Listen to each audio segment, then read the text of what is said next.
From the 13th to the 17th of April 2010, more than 100,000 people visited the presidential palace. Odwiedziło pałac prezydencki. Ci, którzy pojawili się w tym miejscu, Those who appeared there on those days wanted to pay homage to the late president Rachoń and his wife, Maria, who, on April the 10th, 2010, died on their way to Katyn. Lecąc do Katynia. The funeral ceremony started in Warsaw on the 17th of April. The coffins of the presidential couple laid on gun carriages passed through the streets of Warsaw. Hundreds of thousands of Polish people gathered there and millions sat in front of their TV sets to bid farewell to the president and his wife. Na ulicach Warszawy i miliony przed telewizorami. Polacy żegnali. The Poles paid tribute to the presidential couple with flowers, clapping hands in full contemplation. W pełnym skupieniu. Wojskowym samolotem Kasa. The coffins of the presidential couple were flown in a military Kasa aircraft from Warsaw Airport to Wawel in Kraków. Wawel.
When here, at Wawel, the funeral ceremony of the late presidential couple ended, the acting president of the Republic of Poland, Bronisław Komorowski, and Donald Tusk had a meeting with Dmitry Medvedev. Their conversation was recorded in a few documents to be found in the Ministry of Foreign Affairs, including a note showing what the leaders of Poland and Russia talked about at that time. O czym rozmawiali przywódcy Polski i Rosji w tym czasie?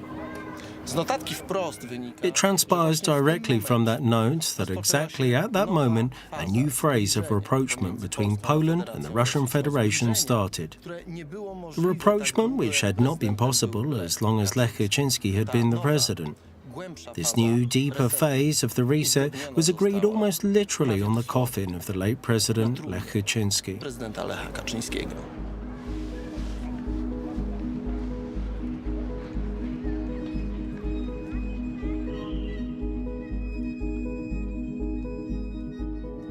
Pogrzeb był ważnym The wydarzeniem. funeral was an important event in international politics. At the same time, the eruption of a volcano in Iceland made it impossible to travel by air to most northern European destinations. All over the world, the media surpassed each other in announcing a list of those absent in Kraków. The funeral was not attended by the President of the USA, Barack Obama, nor Angela Merkel, nor Nicolas Sarkozy. At the funeral of the Polish presidential couple appeared the representatives of those countries which were most interested in the geopolitical future of Poland. Dmitry Medvedev, came to Krakow, as well as the President of Germany and, in a big hurry, the President of Georgia, Mikhail Saakashvili. However, it is the visit of the President of Russia, Dmitry Medvedev, which was of crucial importance for the Polish government. It is obvious from the note kept in the Polish archives concerning the tripartite talks held in Wawel. They were conducted by Komorowski and Dmitry Medvedev with the participation of Donald Tusk. Their main conclusion, in the opinion of the Polish Ministry of Foreign Affairs, was the conviction that what had happened on April 10, 2010 in Smolensk was to bring Poland and Russia closer to each other.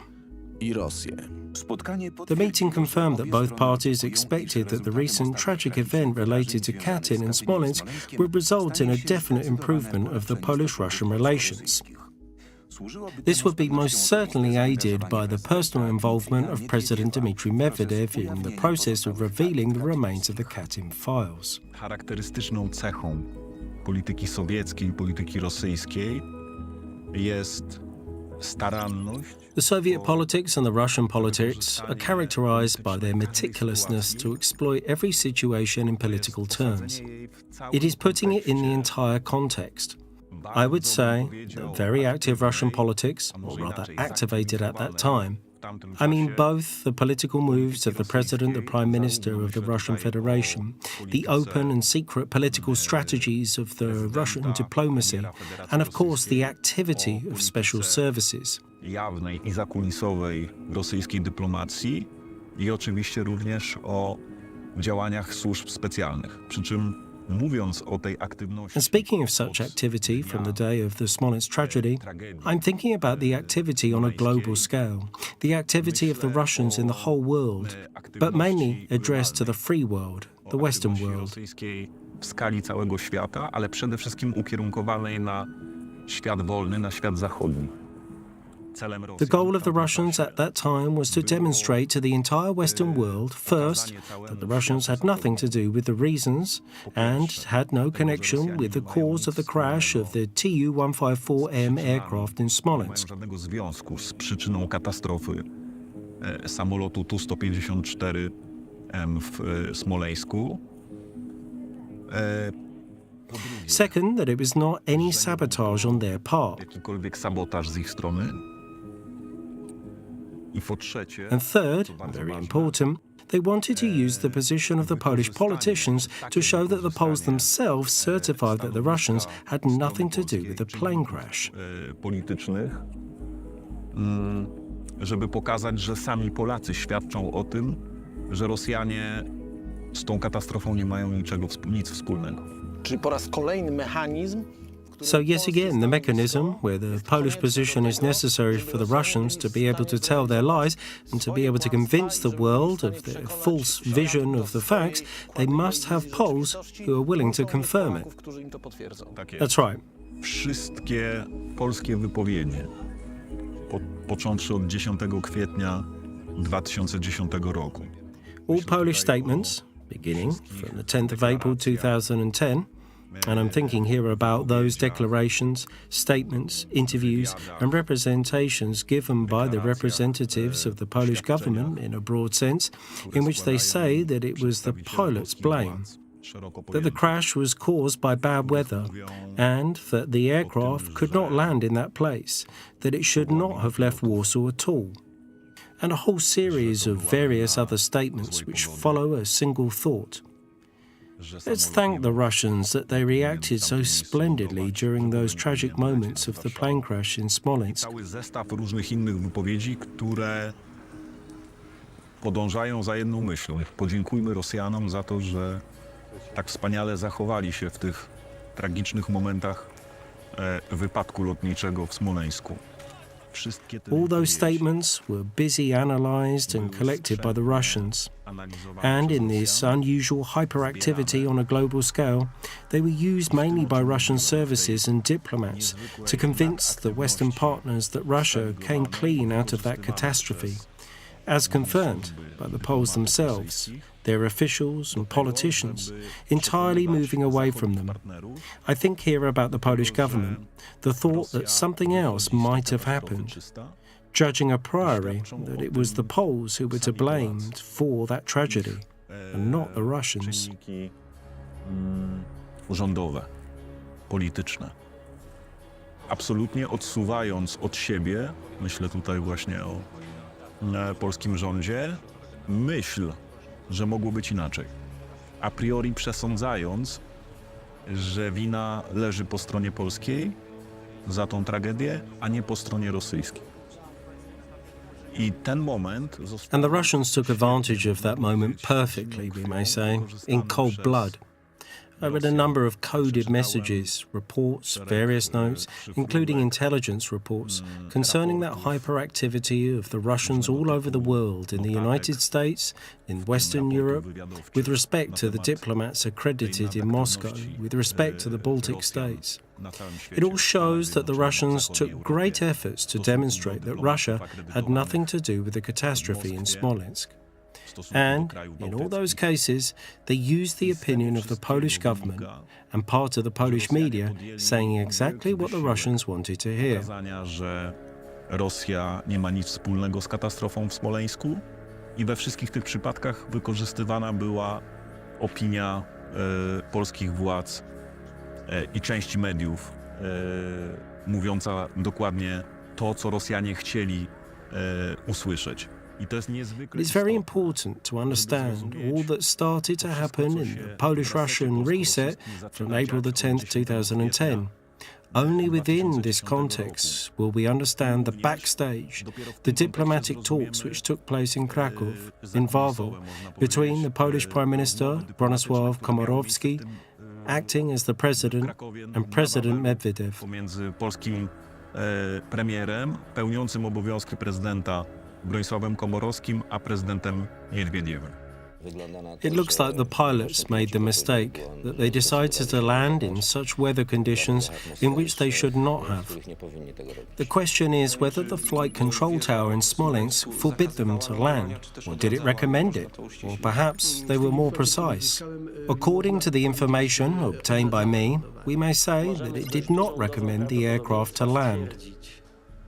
We may, with high probability, state that the reason of the crash was not the malfunction of the aircraft or an explosion within the aircraft. Dyplomaci rosyjscy, na co zwróciła uwagę polska agencja wywiadu, byli nadaktywni i kontaktowali się ze swoimi różnymi partnerami, na przykład w Waszyngtonie, żeby tłumaczyć im, no właśnie, Russian diplomats, as pointed out by the Polish intelligence agency, were hyperactive and contacted their various partners, for example in Washington, in order to explain to them exactly that they were shocked by the Smolensk catastrophe and had nothing to do with that tragedy.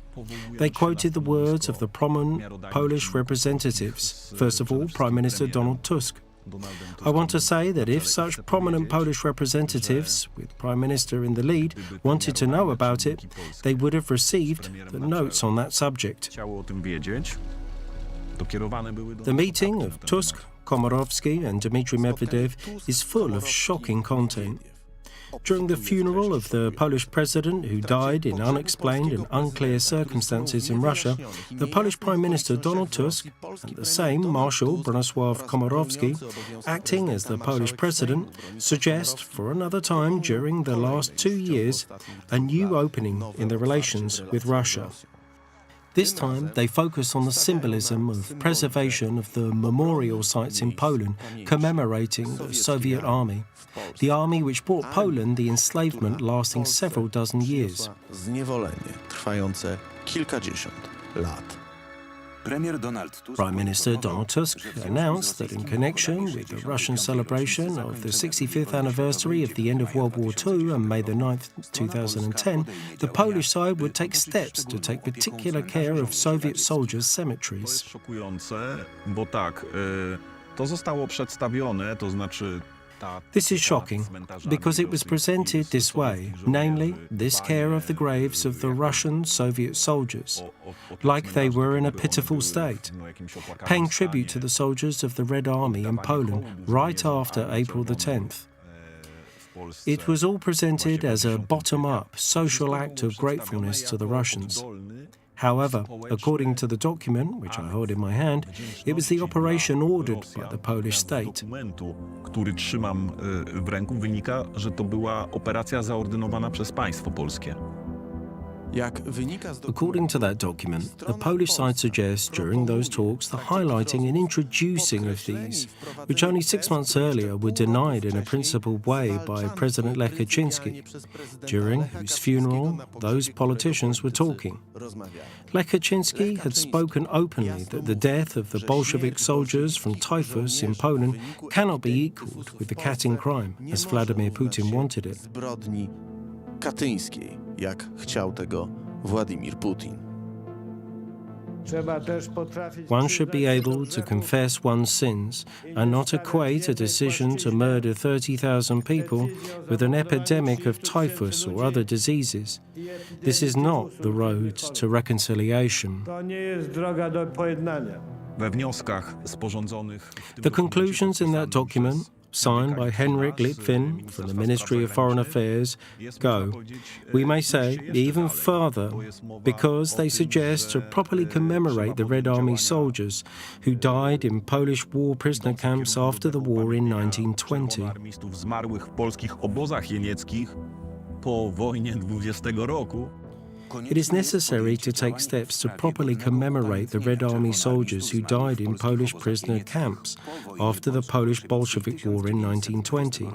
Considering that in Tuchola there is already a plaque commemorating those events, one should fund an appropriate memorial obelisk in the former Straskowo camp in the Wielkopolskie province. Another form of commemorating the tragedy of the Red Army soldiers would be to organize an international conference with the participation of reputable researchers of that period of history. The shocking photographs of Andrzej Wajda, who several weeks later lit candles on the graves of the Red Army soldiers, were the result of the above arrangements made on the coffins of the presidential couple between the Polish Prime Minister Tusk and the Russian President Dmitry Medvedev, with the participation of Bronisław Komorowski, getting ready to take up the office of president. Trzymając się bezpośrednio jakby wydarzeń z 18 kwietnia 2010 roku z pochówkiem pary prezydenckiej, też trzeba powiedzieć, że... Referring directly, so to say, to the events of the 18th of April 2010 involving the funeral of the presidential couple, one should say that it was Prime Minister Tusk, as it was his initiative in the conversation with President Dmitry Medvedev, who declared, or rather announced, that the Polish side wanted to honor the 20 Russians who helped.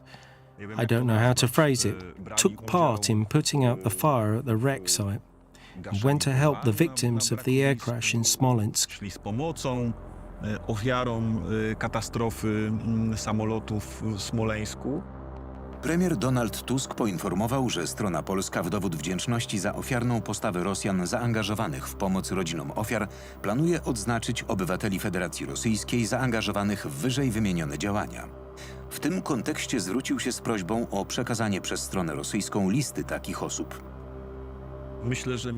I think that Dmitry Medvedev was surprised that only 8 days after the catastrophe in Smolensk, the Polish Prime Minister announced that the Polish state would distinguish, honor the Russians, and ask for a list of persons whom the Russians would appoint to be awarded some medal by the Polish state.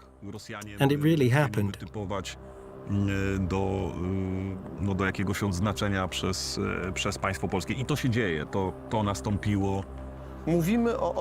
We're talking about distinguishing the people who, on behalf of the Russian state, took care of the event on April the 10th, 2010 on the crash site, and then in Moscow and Smolensk. Just consider what we have heard from Janusz Valentinowicz, what we have heard later from Małgorzata Wasserman, what we have learned about the Polish president, the accident of the Polish president. We were dealing with the body's desecration, plain and clear. Mieliśmy do czynienia po prostu ze zbezczeszczeniem ciał. Yes, it was already known then. Kilka tygodni później w Moskwie, w czasie wizyty... Several weeks later, Bronisław Komorowski visits Moscow and, in the Kremlin, on the vigil of the Russian Victory Day, awards medals to the individuals who took part in the activities of the Russian forces on April the 10th, 2010 in Smolensk. 2010 roku w Smoleńsku.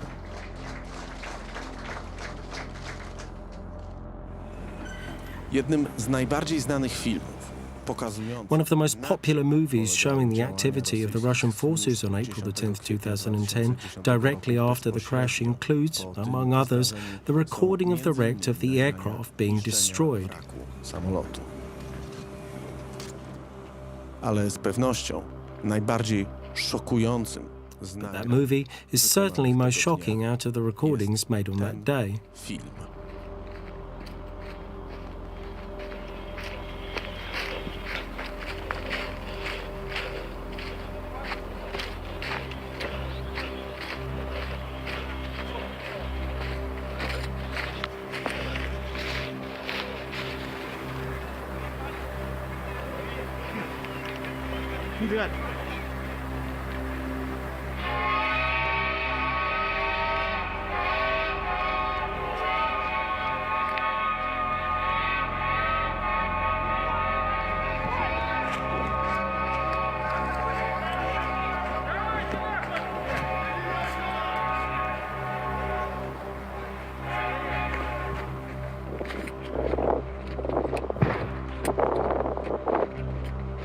Нихуя себе!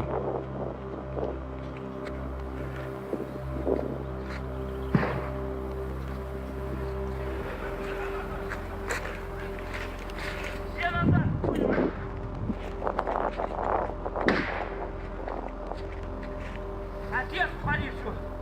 Понял? Нихуя себе!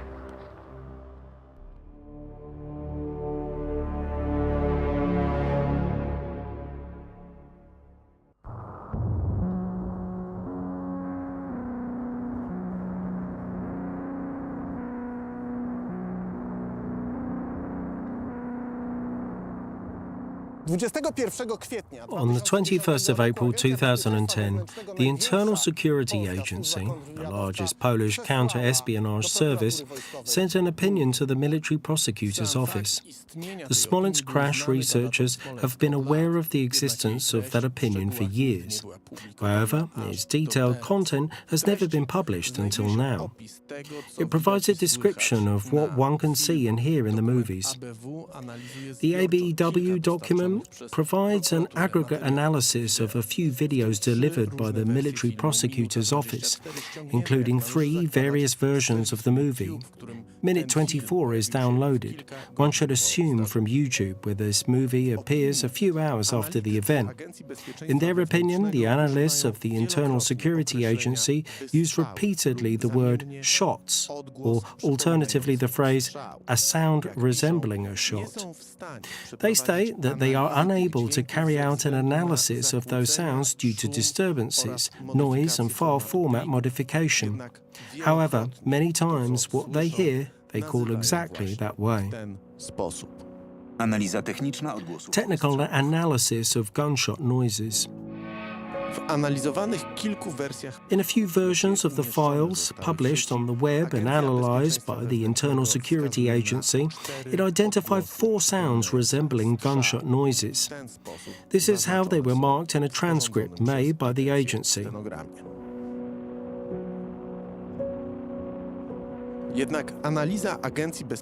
However, the analysis by the Internal Security Agency was not the only opinion which was sent to the prosecutor's office during the first months after the event. According to another document, the prosecutor who conducted the proceeding and who ordered another investigative institution to identify and interpret the sounds in the recording used the phrase, quote, sounds resembling gunshot noises. Strzały z broni palnej. On the 15th of December 2010, the Central Forensic Laboratory of the police headquarters provided its opinion on the same subject.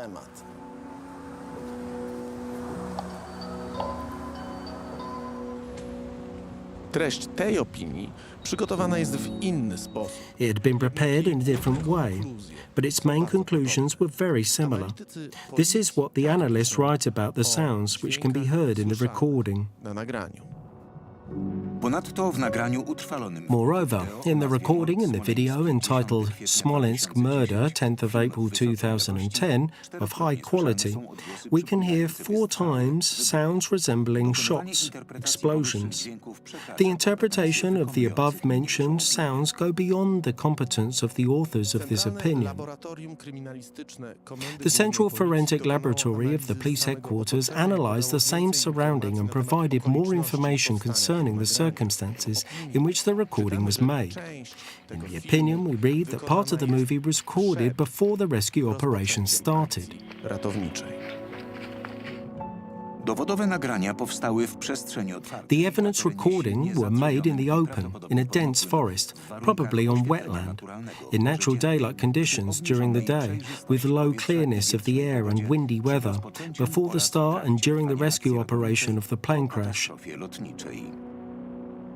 Centralne Laboratorium The Kryminalistyczne. Central Forensic Laboratory of the police headquarters described the content of the recordings using a formula different than that used by the Internal Security Agency.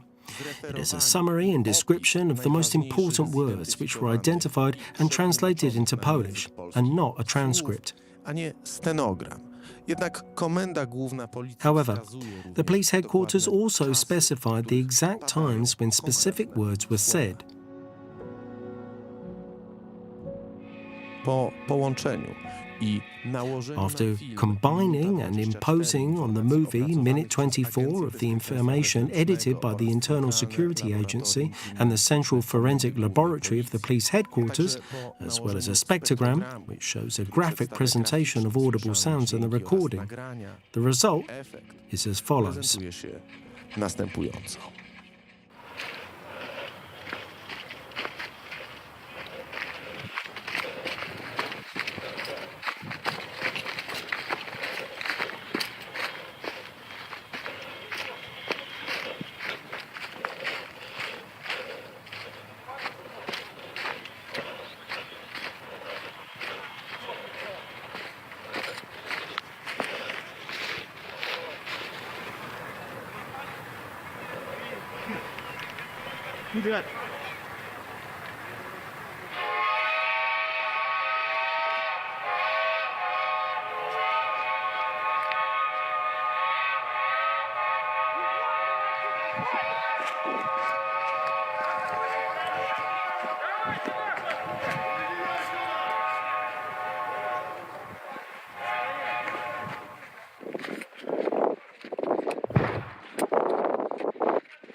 Нихуя себе!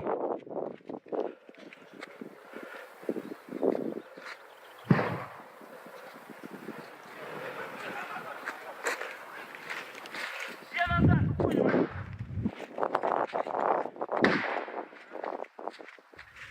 Отец в полицию. Понял. Нихуя себе!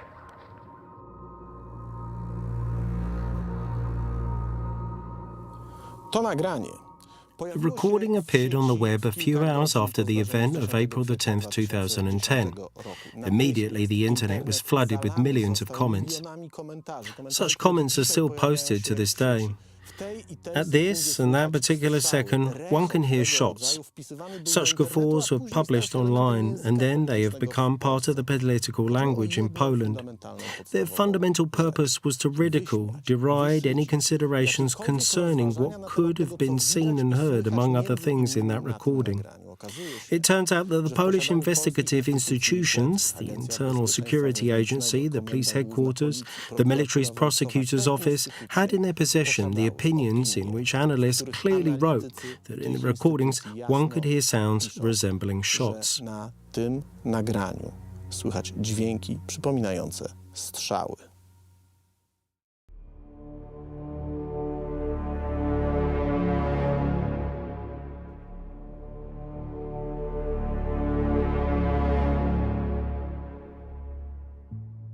12 stycznia On the 12th of January 2011 in Moscow, Tatiana Anodina announced the results of the Russian proceeding concerning the event of April 10, 2010.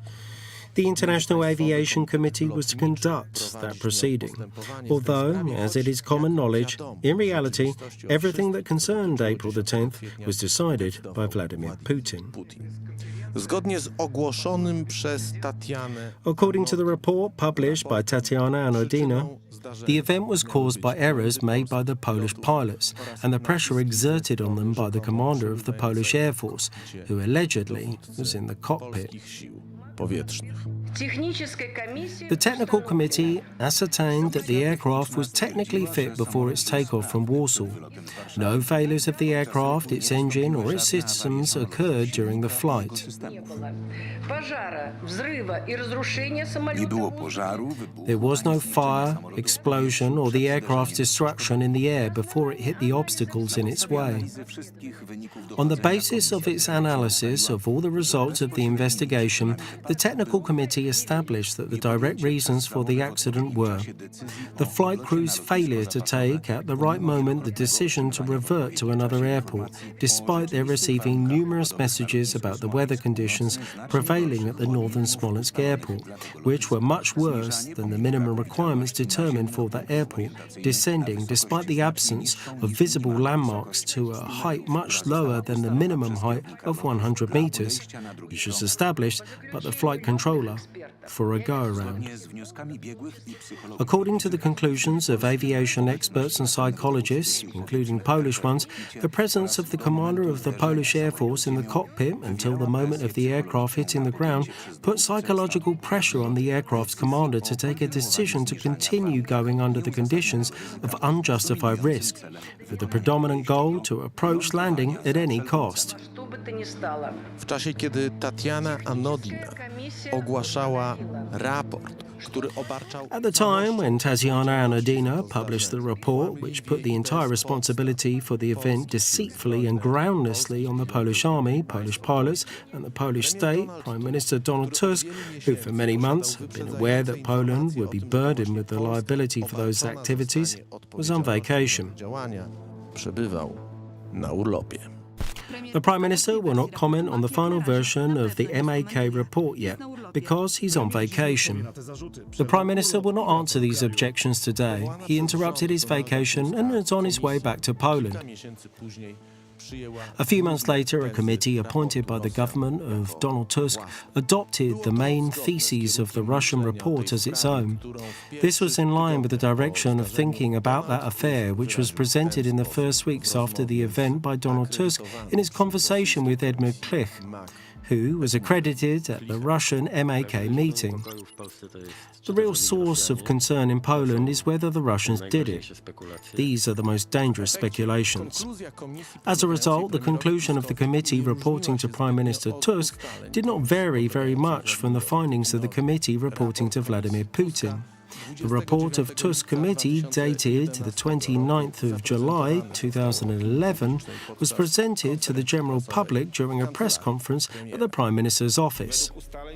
According to the findings of the committee, the height of the tree, after hitting which a fragment of the left wing was torn off, was within the limits permitted by relevant regulations. The aircraft is already at that time beginning to land. The power of the engines increases, and unfortunately in its way is a tree into which the aircraft crashes. A fragment of the left wing is cut off. The aircraft hits the ground. It must be said clearly that it was not the tree which was too high, but the aircraft was at a place where it should not have been. Że nikt nie ingerował w lot.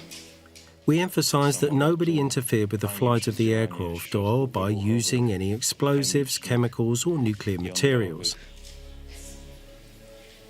Czy państwo przeprowadziliście badania? Have you carried out a test confirming that a soft birch tree can be cut by a plane's wing, which is a thick piece of metal? It is similar to trying to cut a big piece of metal sheet with a wooden knife or a stick. How does the birch tree theory relate to published accounts of witnesses, according to which the aircraft was losing parts even before the plane, where the birch tree is, was also losing technological fluids? And how does the birch tree theory relate to the question of the total destruction of that aircraft during the flight? 3 days ago, Chief Public Prosecutor stated that already 2 seconds before hitting the ground, the aircraft had been doomed, and all its passengers had been doomed. How does the birch tree relate to the total destruction of that aircraft during the flight? Proszę pana, po pierwsze, to chciałbym, żebyśmy podeszli do tego. Sir, first, let us approach this subject having regard to the laws of physics. If you really wanted to use that birch tree to destroy a wing of an airplane at the airport, then your reasoning would be close to the truth. But that aircraft flew with a speed of 280 kilometers an hour. And you may easily check without an aircraft, for instance with a car, what will happen to the car if you hit the birch tree with that car when driving at 280 kilometers per hour. Jeżeli pan z prędkością 280 km jedzie w brzozę. The findings of the Polish committee confirm the main conclusions of the Russians. However, there are differences. The Polish side submitted to Russia almost 150 pages of comments. It was obvious from the very first hours after the crash what the findings of the Russian side would be. The Russian president said outright to Prime Minister Tusk in the evening of 10th of April 2010 in Smolensk. 2010 roku w Smoleńsku. Błąd musi być duży. The error must be considerable. The experts think that if he had not went in that way and had not made such a violent approach to landing, he would have noticed in time that he was wrong. If the height had been a little bigger, he would have managed to go away for the second circle. Odejście na drugi krąg.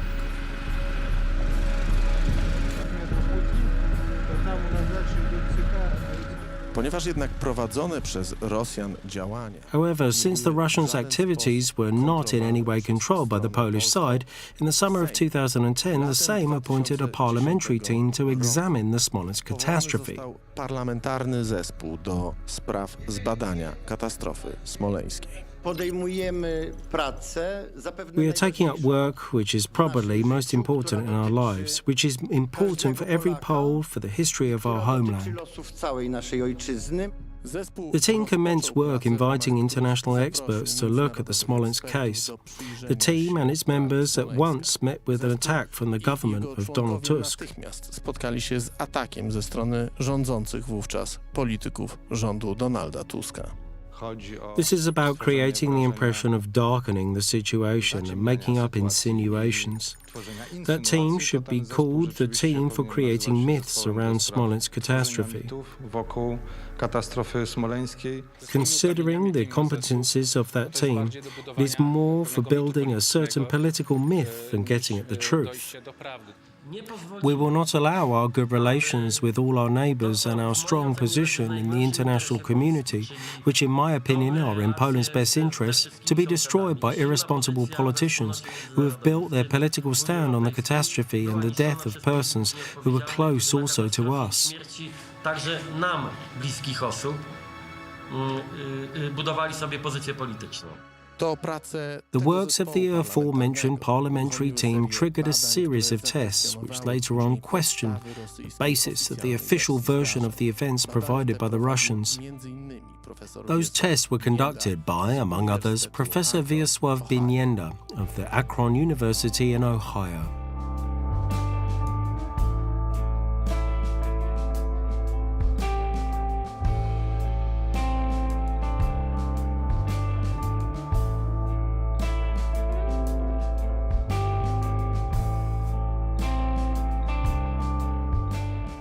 NASA, Boeing, Rolls-Royce, the largest names in the world aviation industry, consider the expertise gathered here in the laboratory at the Rachoń University in the United States valuable enough to broaden the state of security and knowledge about the safety of civil aviation, military aviation, space flights.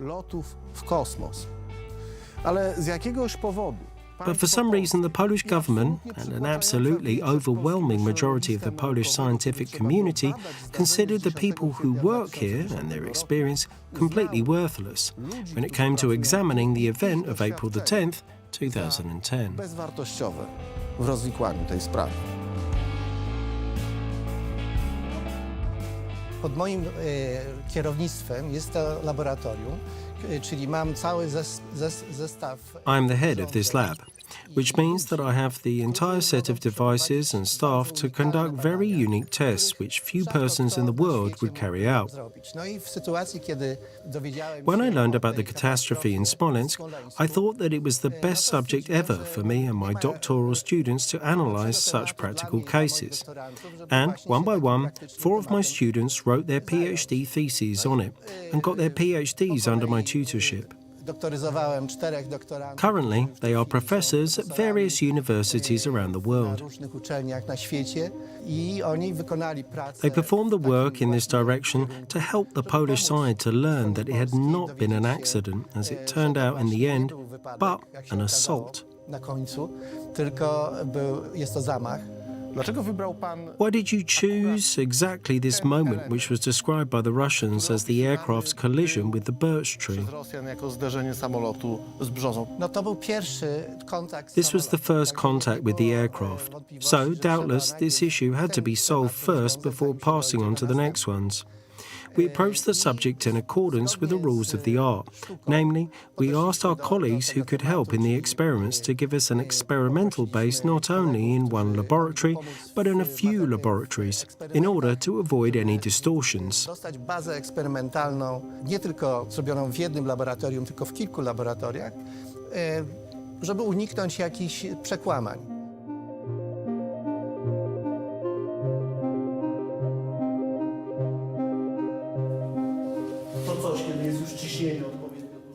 When the pressure is sufficiently high, it burns inside. When it is burned through, the force of the pressure pushes the bullet. And from this side, the experiment, which lasts a few milliseconds, takes place.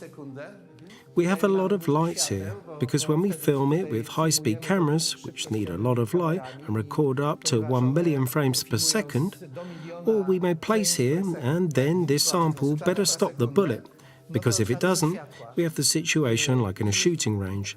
I próbkę albo tutaj możemy umieścić i wtedy to ta próbka lepiej, żeby zatrzymała ten pocisk, bo jak nie zatrzyma, to wtedy mamy To tam... jak na strzelnicy, kulochwyt. Tak, mamy tam ostatnią ratunek w postaci takich... We have there the last resort in the form of blocks of clay, which stop the bullet. zrobionej po prostu, która zatrzymuje to. So we are checking with that force anything could hit the object which we want to examine, and what would happen to that object when the bullet we have seen hits it. The most important thing is that we see it on a film from a high-speed camera, and therefore we may understand the physics of that process. We have 1 million frames per second, right? Yes. Per second? Yes, per second. So we are able to watch in milliseconds, one by one, how, for instance, the birch tree disintegrates. Exactly. Such a camera costs $100,000. As I understand, you conducted your tests here. Przygotowanie do takiego eksperymentu to... Yes, the preparations for such an experiment take weeks. The experiment itself lasts only a millisecond. The analysis takes the next 3 months. In our lab, when we fire a gas cannon, then the kinetic energy involved diminishes during the experiment. Kiedy mamy samolot 80-tonowy, to on... If we have 80-ton aircraft, the kinetic energy does not decrease. Only the destruction of a wing may occur. This way, or the other, some part of that wing must stay and take the upper part of that tree with it. That is, speed up that trunk, that bit which is still in contact with the wing, to the speed of 80 meters per second, before the tree gets free from the grip of that wing. It means that in all the cases, whether simulation or experimental, this part must fall. It must fly in the direction of the flight of the aircraft and fall in the same direction, this entire upper part. In Smolensk, it is placed perpendicularly to that direction, and this violates, so to say, entirely the physics of that experiment. Fizyka jest taka, że The physics are such that it must be clear. This is not a light thing. Unfortunately, it is heavy because it is a tree embedded in concrete. So the bullets comes from this direction. Here it causes erosion in the beginning, and then, because the fibres and the resistance of the wood perpendicular to the fibres is very small, therefore at a very small speed when nothing broke, it was enough. This impulse was sufficient to split the entire trunk into chips, and here a greater speed caused that part which was here to bend and break out. Powodowała, że ta część, która tutaj była, wygięła się i wyłamała. Czyli to, So what we see here is the result of the impact? Yes. And all the rest is broken under the heavy weight. Yes, but such a result is possible only when using a gas cannon, because that speed is reduced at the moment of contact. The aircraft cannot reduce its speed, so this erosive element must go through the entire tree. From the perspective of many years of observations, have you ever heard that any similar experiments were conducted by the Polish Committee in 2010, 2011 or 12? They did nothing, and all they said was that it hit or it tore off. That was all their scientific work. I to była wszystko cała praca naukowa. The investigation conducted by the Polish prosecutor's office included testimonies of the witnesses which were taken shortly after the event and which clearly mentioned the explosions which they heard at the crash site. The explosions were heard by, among others, members of the crew of a Polish Jak-40, by which journalists came to Smolensk. Artur Vosztyl, a pilot who at the time of the event was in the Jak-40 plane standing on the tarmac in Smolensk. I heard that the engine started going into the takeoff range, as if the pilot wanted to increase the engine speed and consequently straighten the flight or start rising. At that time I wondered what could make them do that. After speeding up the engines, a few seconds lapsed and I heard a loud crackling, roars and a detonation. Those sounds were accompanied by a dying sound of a working engine, and then silence fell. Those sounds were terrifying, and I hope I'll never hear them again in my life. Aneta Zielinska, a Polish stewardess in the Jak-40 airplane. We disembarked from the aircraft and were waiting for the Tupolev to land. We could hear it approaching. Suddenly there was a bang, then another bang, and then silence. All the time it seems to me that I hear that Tupolev. I was standing on the tarmac. Then someone else was there too. I don't remember who exactly. Anyway, that person approached me and said it's good I did not go there because people were ripped out of their clothes. A terrible catastrophe. A similar testimony was given during the investigation by Warrant Officer Remigiusz Musz, an engineer of the Jak-40 aircraft. We heard a characteristic whistling sound of a Tupolev's engine. Suddenly the engine speed rose to the maximum. After 2 seconds a crash and 3 explosions, followed by a short noise of one engine stopping, and then only silence. Remigiusz Musz was found dead in his home in Piaseczno at the end of October 2012.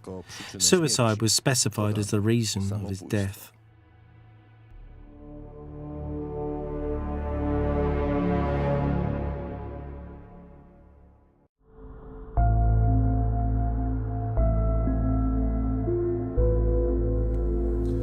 Jakakolwiek wzmianka Any mention concerning explosives, an assault hypothesis, or any intentional act which resulted in the air crash on April the 10th, 2010 was not only ridiculed but actively suppressed.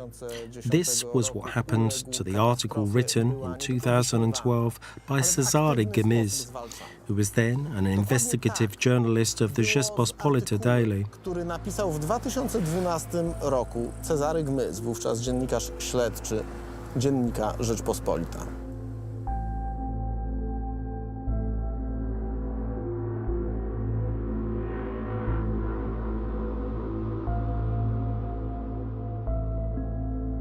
Pierwszą wiadomość o tym, że The first information that traces of explosives were discovered in the Tupolev wreckage, I then knew only about TNT, was received by me a month before the publication, and the article was published at the end of October 2012. The first information that such a discovery was documented by police pyrotechnicists and other pyrotechnicists who examined the Tupolev wreckage in Smolensk was received by me in September, and it completely paralysed me. Mind you, it paralysed all of us, and a very small group of people in the editorial office who knew about it.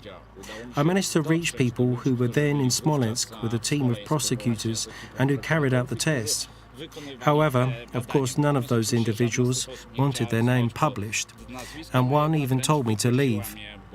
It was in Legionowo, in a police school. That person asked me to leave, saying that he would not talk about it. But 4 other sources, independently of each other, confirmed the information that such readings appeared on several types of the so-called explosive detectors and were documented by the prosecutors. What happened later was some grim game on part of the prosecutor's office, because at the moment when this material was published by Rzeczpospolita, it was followed by denials at once, but not even at once. The prosecutor's office waited for some time before it informed, or rather misinformed, the public opinion as to what was found there. Żeby poinformować, a właściwie nie poinformować, tylko wprowadzić opinię publiczną w błąd co do tego, co się tam znalazło, i ta osławiona konferencja prowadzona. And this famous conference organized by the prosecutors from the military prosecutor's office misled the public opinion completely. It was claimed that those devices could detect shoe polish, cosmetics, or even processed meat, which is also preserved in the sulfates. We were dealing with a situation in which very quickly the editing team of the Rzeczpospolita Daily was de facto disbanded, and during the following weeks the same happened to the editors of the weekly. The whole domestic department, i.e. people who worked with me on that piece, were fired. And then also the chief editor of the Uważam weekly, Paweł Lisicki, who refused to release me from work because I was also the journalist of that weekly, was fired. And the whole affair ended after a month, in reality by admitting that I was right, and the military prosecutor's office admitting that they had lied after a month of the Committee for Justice and Human Rights, led by Kalisz, was convened. And then Antoni Macierewicz asked what those devices showed, and a prosecutor from the military prosecutor's office answered that the devices really indicated TNT. So Macierewicz asked, "Can you repeat, please?" They showed TNT, but it did not mean the presence of explosives. Some of the detectors used in Smolensk indeed showed the presence of TNT. I did not hear. Can you repeat that, please? Of course, they showed the presence of TNT particles in the readings. This does not mean that we are for certain dealing with explosives.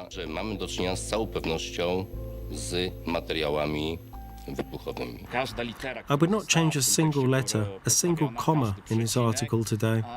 I would only add the information as at that time I had not 100% confirmed it about the presence of other explosives in the Tupolev wreck. This was source information, and only later, working for the Dozhetsy Weekly, I managed to confirm with other sources and to look at the recordings from those devices, which convinced me that the traces of other explosives that had also been found there, along with the traces of the so-called explosion trigger or fuse.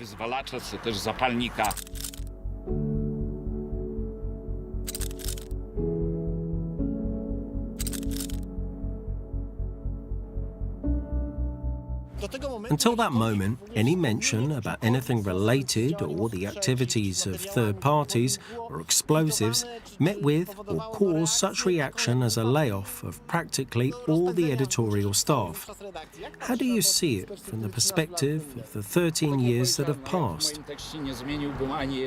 As I have said, I would not change even a comma in my article because I'm convinced and I know that I wrote the truth, which was also confirmed by prosecutors.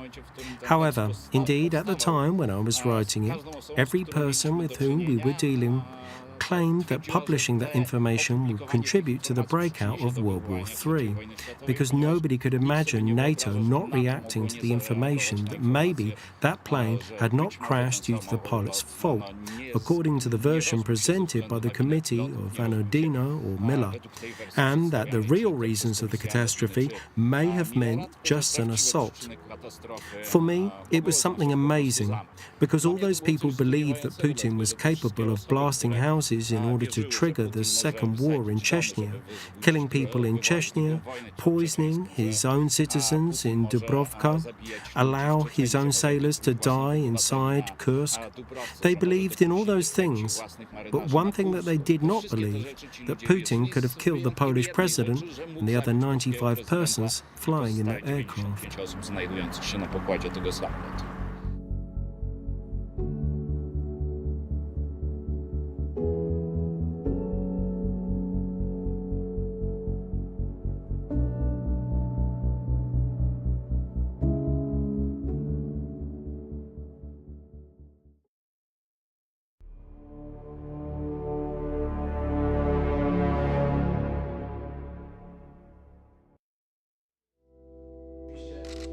Po 11 years after the publication of the Miller Committee's report, the Polish government published a report developed by a committee appointed to re-examine the case.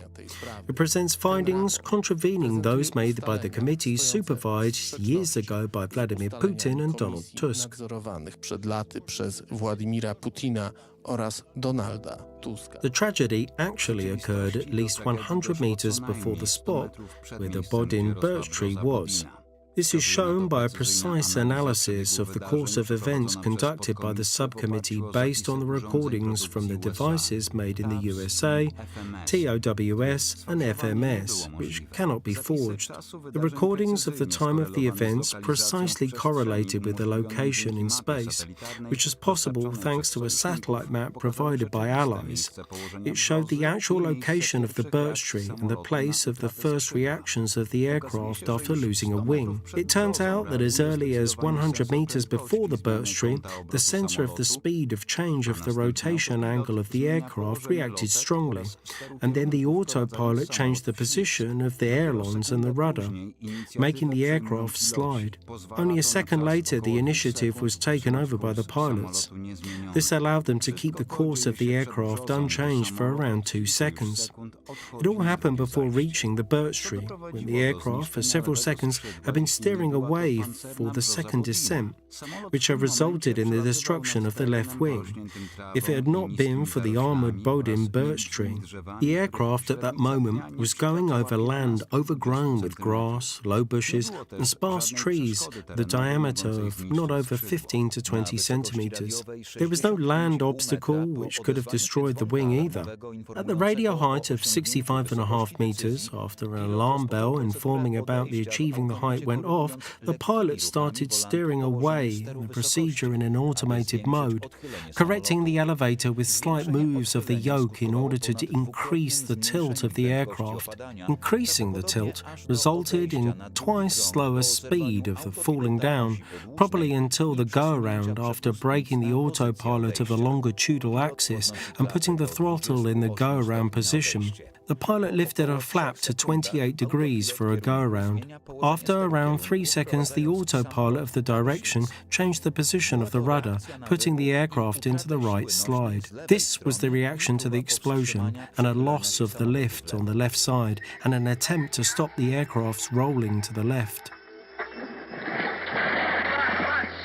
After the explosion in the wing and losing the wing flap, the aircraft was already in a hopeless situation, and its fate was sealed by a total failure of the electric power supply approximately 15.7 meters above the ground. This was the result of the second explosion, this time in the centre wing section, close to the General's lounge compartment. This explosion killed the passengers of that lounge, scattering their remains within the distance of almost 100 metres. It blew off the left passenger door and destroyed the left centre wing section to such an extent that the first spar thereof, charred by the explosion, flew 80 metres to the northeast, while the back part of the hull, located after the the centre wing section, with its side rolled inside out and fell 50 metres behind the place of the explosion. The methodology, which served to undermine the theses of Anodina and Miller, allowed to reconstruct the impact of the ground of the first left passenger door, which in the last phase moved many times quicker than the speed of the aircraft's fall, which confirms that the aircraft disintegrated in the air due to the explosion before it crashed to the ground. This has been confirmed by the NIAR tests, which have proved that in order to dig into the ground for at least 1 metre, the doors must have achieved the vertical speed of at least 120 metres per second, while at that time the aircraft was falling slower than 12 metres per second. This additional energy could have originated only from an explosion. The reconstruction of the course of events according to Miller's trajectory proves that if the aircraft glided over the wreckage site, turned upside down, the doors would fold, but they would never dig into the ground with their longer end. This proof is sufficient to confirm the analysis resulting from the spread pattern of the aircraft remains and the damage in the ballast section of the centre wing section. I arrived with my results to the Warsaw University of Technology and held a seminar there. The whole room of professors from all technical universities came. Then we sat at a large table at which we continued our discussions. Prowadziliśmy dyskusję. No i na koniec tych wszystkich debat powiedzieli, no praca jest dobra. At the end of all this debating, they said that the work was okay. They had no objections. So I asked my Polish colleagues, if so, let's open the door. I will call the journalists and we will repeat in front of them what you've just told me.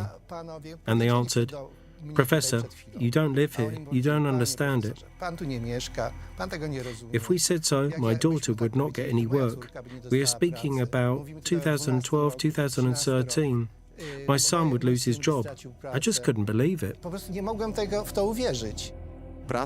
The work of Professor Beninieda was, however, the subject of particular interest of Russia.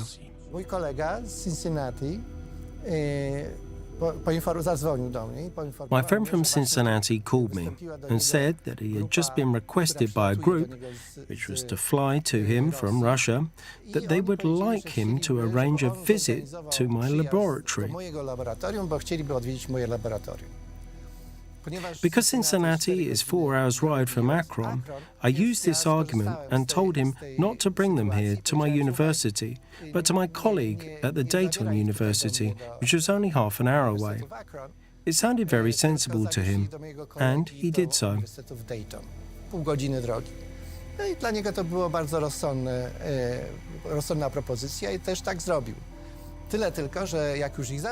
Only that when he took them to that lab in Dayton, he probably got a tip-off, because he called me and said, listen, they are livid that I took them to Dayton and not to Akron, and say that they have $1 million of a grant for you, and as you are a professor, such a grant would be very useful. Then I, not wanting him to bring them here, said that I had a conflict of interests. Tutaj przywoził, powiedziałem, że mam konflikt interesu. Do you think that this was an attempt to bribe you?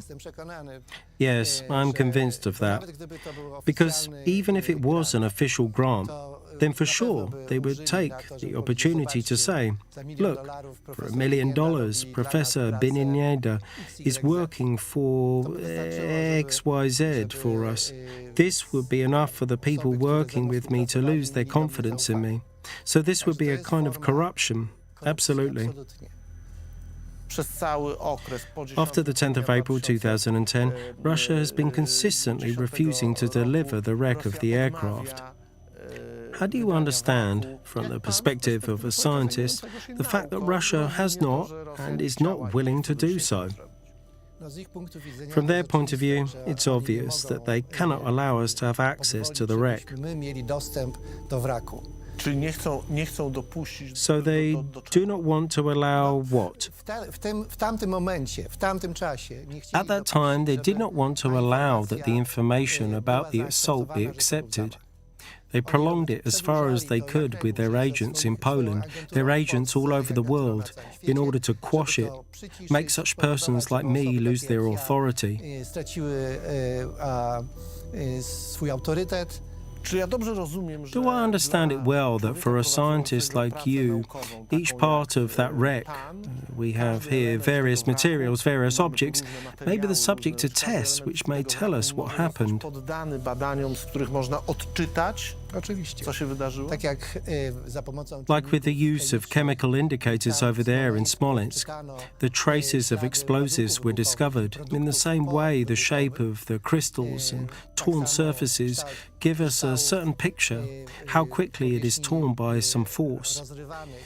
Is it the force of internal pressure or an external contact force? Czy to jest siła ciśnienia wewnętrznego, czy to jest siła zewnętrzna, kontaktowa. W toku prac powołanej In the course of works of the re-established subcommittee, we learned about the backstage of the work of the committee, which was appointed years ago by Prime Minister Donald Tusk. Its archives include the recordings, which say a lot about its way of conducting research.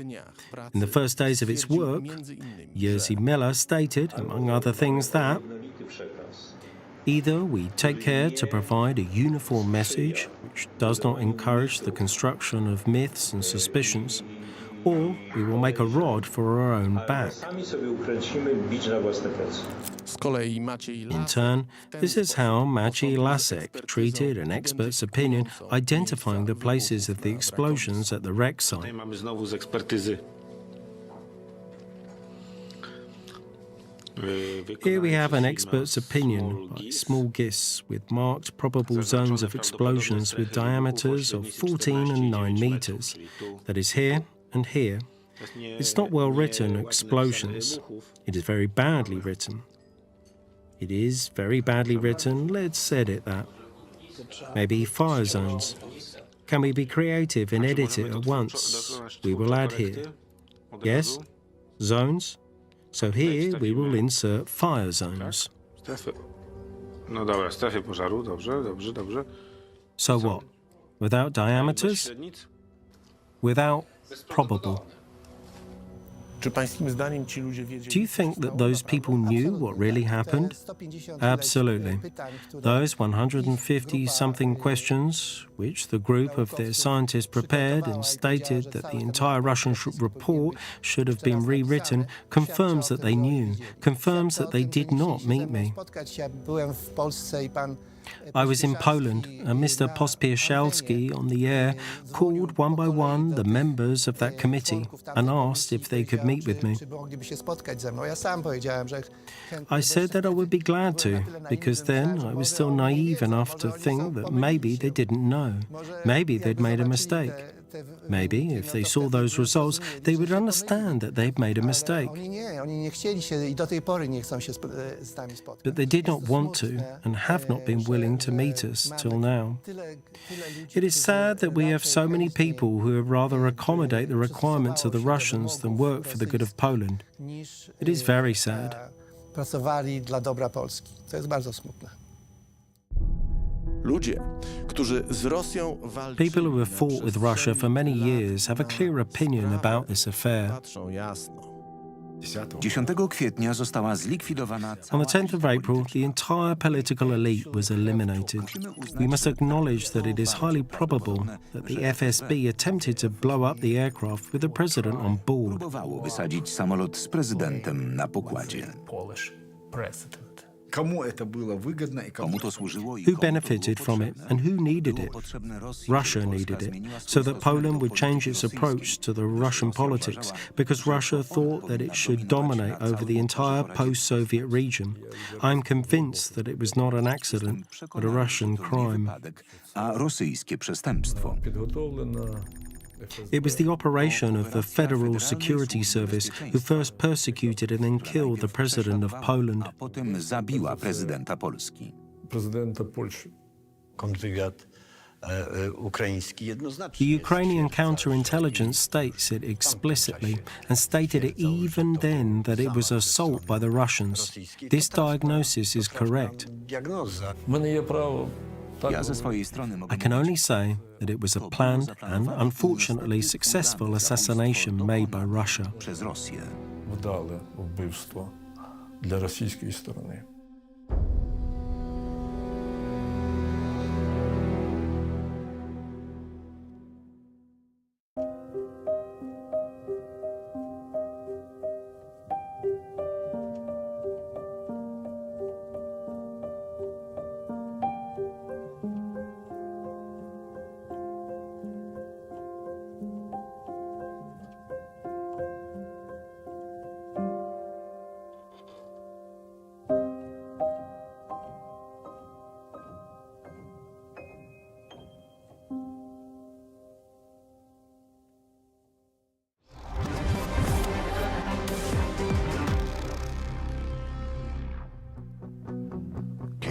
Jesteś blisko